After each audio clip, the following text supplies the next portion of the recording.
ఓం నమో శ్రీ లక్ష్మీ వెంకటేశ్వరాయ శ్రీ మహాగణాధిపతి నమః. మహాకాళి మహాలక్ష్మి మహాసరస్వతీ దేవి అయి నమః. సర్వమంగళ మాంగళ్యే శివే సర్వార్థ సాధికే శరణ్యే త్ర్యంబకే దేవి నారాయణి నమోస్తుతే.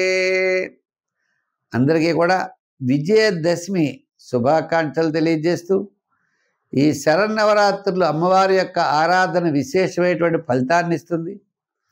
ఆమె దుర్గా అన్నారు. దుర్గము అంటే మనం ప్రవేశించడానికి శక్యము కానటువంటిదని అర్థం.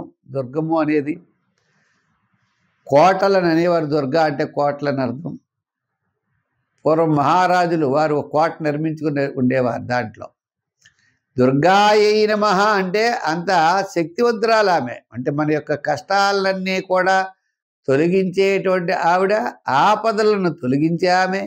ఎటువంటి ఎంతటి కష్టమైన దాన్నైనా కూడా చాలా సులువుగా తీసి పాడేసేటువంటి శక్తి కలిగినటువంటి దుర్గాదేవిని శరన్నవరాత్రులు ఆమెకి ఇష్టమైనటువంటి రోజులు ఆరాధించడం ద్వారా విశేషమైనటువంటి ఫలితాలు వస్తాయి. మనం ఈ వారం 28/9/2025 నుంచి అక్టోబర్ 4వ తారీఖు వరకు ఈ యొక్క గ్రహాల యొక్క పరిస్థితులను అనుసరించి మనం రాశి ఫలాలు తెలుసుకుందాం. మేషరాశి. ఈ మేషరాశి వారికి రవి బుధులు షష్ఠ స్థానంలో ఉన్నారు. చాలా యోగాన్ని ఇచ్చేవారు. ఇంకో ప్రధానమైన గ్రహం రాహు లాభస్థానంలో ఉన్నాడు. అంటే ఆత్మస్థైర్యం, మానసికమైన ప్రశాంత వాతావరణం, మీ యొక్క క్యాలిక్యులేషన్స్ ఈ వారం అన్నీ కూడా చాలా కరెక్ట్గా ఉంటాయి. అనుకున్నటువంటి పనులన్నీ కూడా తప్పనిసరిగా విజయాన్ని సాధించగలరు. అయితే 2 విషయాలు మాత్రం గుర్తించేవాళ్ళు. కొంతకాలం ఆర్థిక వ్యవహారాల్లో నిదానము, జాగ్రత్తలు చాలా అవసరం. అంచేత గురుడు మనకి అనుకూలంగా లేడు. మరి గురుడు ఎక్కడున్నాడే అంటే తృతీయ స్థాన సంచారమైన గురుడు. ఏలినాడు శని ప్రారంభం. ₹1కి ₹2 వ్యయం ఖచ్చితంగా జరుగుతుందట. అంచేత చాలా నిదానంగా వ్యవహరించాలి. ఆత్మస్థైర్యం ఉంటుంది, క్యాలిక్యులేషన్స్ చాలా కరెక్ట్గా ఉంటాయి.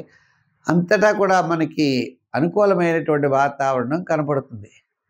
కానీ స్వల్పమైన చికాకులు, ఆటంకాలు ఇటువంటివి కూడా మనకి ఎదురవుతూ ఉంటాయి. ఎన్నున్నప్పటికీ రాహు లాభస్థానంలో ఉండడం వల్ల ప్రవాహానికి ఎదురు ఈది మీరు అవతల ఒడ్డుకి ఈజీగా చేరుకోగలరు. కానీ చేరుకోగలవా అనే సందేహాలు మాత్రం మీకు తప్పనిసరిగా ముందుకు వస్తాయి. అటువంటి వాటిని పక్కన పెట్టండి. తప్పనిసరిగా ధైర్యంగా ఉద్యోగస్తులు తప్పనిసరిగా మంచి ఫలితాలు ఉన్నాయి. రాజకీయ నాయకులకి పెద్దగా అనుకూలంగా లేదు. వృత్తుల వారికి కాస్త అనుకూలమైనటువంటి ఆర్థిక సర్దుబాట్లు, వృత్తిలో డెవలప్మెంట్స్ కనపడుతున్నాయి.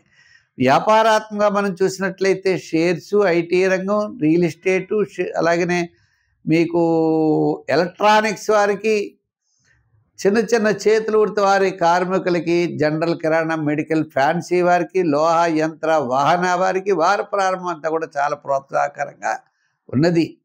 చెప్పాలంటే గతం కంటే ఈ వారం కాస్త ఆర్థిక డెవలప్మెంట్స్ ఖచ్చితంగా కనపడతాయి. అయితే ఈ రాశి వారి సంఖ్యల్లో 4వ సంఖ్య వాడండి. రంగుల్లో ఎరుపు వాడండి. ఆరాధనలో అమ్మవారి యొక్క ఆరాధన చేయండి. విశేషమైనటువంటి ఫలితాలు ఉంటాయి. దానాల్లో మినుగులు కానీ, మినపప్పు కానీ దానం చేయండి. సత్ఫలితాలు మీరు పొందగలరు.